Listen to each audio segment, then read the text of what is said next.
I've just always got up in the morning and wanted to fill the day with as much fun as possible, you know? I think it's funny, life.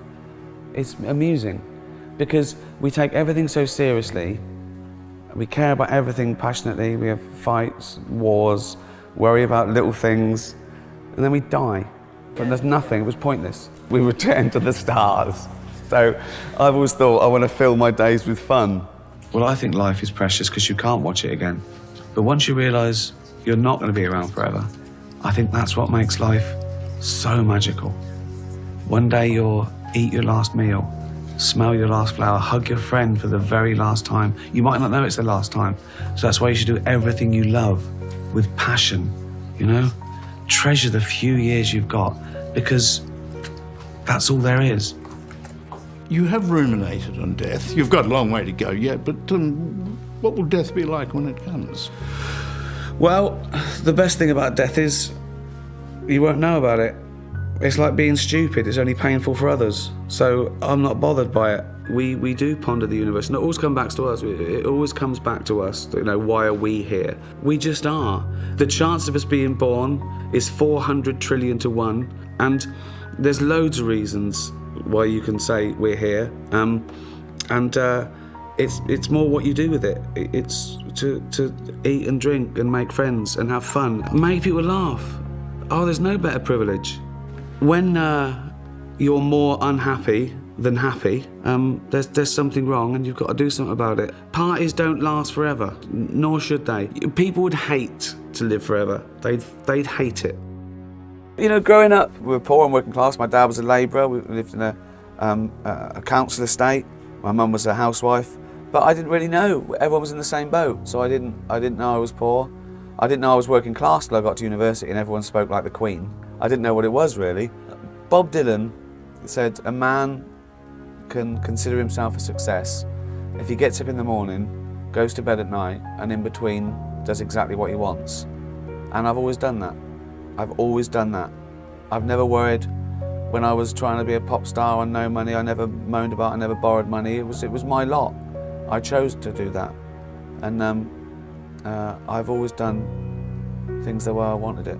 I've never craved money. I've never been proud of money per se. In fact, the first few years of getting a newfound wealth, I felt guilty about it. And I still feel a little bit guilty about it because there was a nobility in poverty, really.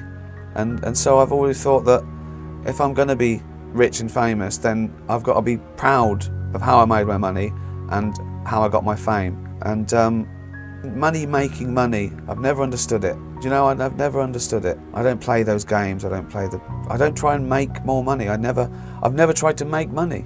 Feared fame when I first started doing this, and I came to it late and almost accidentally, and I suppose organically. I got a little radio job when I was about 37, 38, after I'd worked in an office for 10 years. And then I started popping up, and then it sort of grew from there. I got a little bit on a thing called the 11 o'clock show. Then The Office came. I knew if I was a famous actor or comedian that I'd be recognised, but I wanted people to know that was an upshot of it. I wasn't doing it to be famous, and I sort of feared it. I didn't sign that contract, with the devil, make me famous and you can go through my bins. And do you know what I mean? Right. And I sort of worried. I think I worried about it because I thought, they say horrible things about famous people, and you don't want to have horrible things said about you. It happens all the time.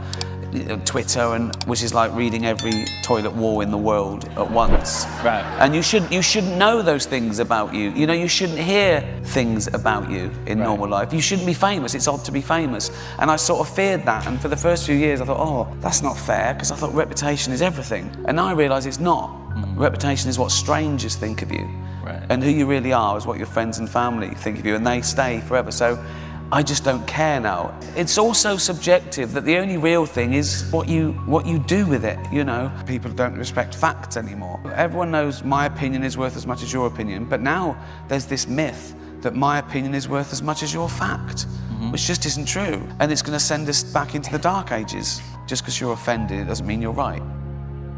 I was already a comedian before I sort of decided I'd become a comedian. It just sort of happened. I went on the radio show and I was meant to be the head of speech. I had a normal job. I worked in an office for 10 years, which is what I based the office on. And then I got a job at a radio station. I was meant to go in and sort of be writing little things for the DJs. And because I'm so lazy, I thought, I'll just do this myself. So I went in, I popped up, I did funny things. The bosses said, listen, you're rubbish at your real job, so just do that. And it grew, and I became like the comedy turn on XFM, got discovered by Channel 4 and all that. Nothing gives me an adrenaline rush like coming up with an idea.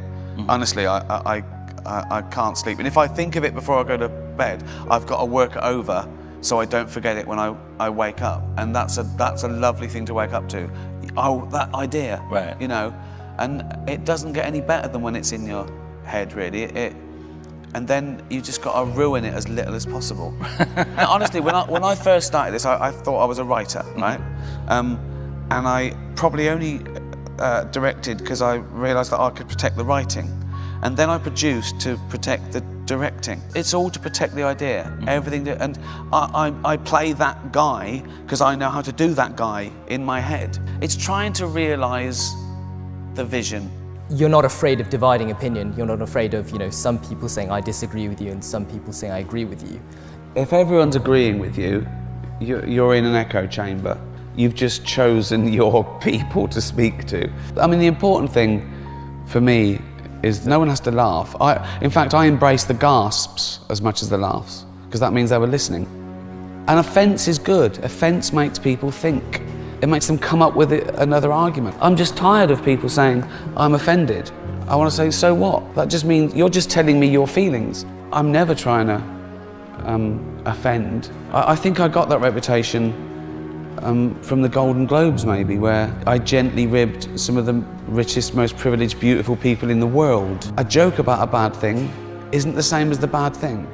It's not even necessarily condoning the bad thing. It could be anti the bad thing. It could be veiled in irony or satirical or whatever, but I think people have to, look at what a joke is, what the real target is. I'd only say I'm controversial because I talk about controversial subject. It's funny because comedians always get asked, is there anything you wouldn't joke about? But journalists don't get asked, is there anything you wouldn't write about? And all we're doing is discussing a subject, but very quickly and hopefully with a punchline. Comedy comes from a good or a bad place. And Twitter was the one that sort of started popularity being more important than being right, And people have picked up symptoms of that in all walks of life because it's all about likes, retweets, block someone that doesn't agree with you, so you create your own echo chamber, same as Facebook. How arrogant are you to think that you deserve to go through life with no one ever saying anything that you don't agree with or like?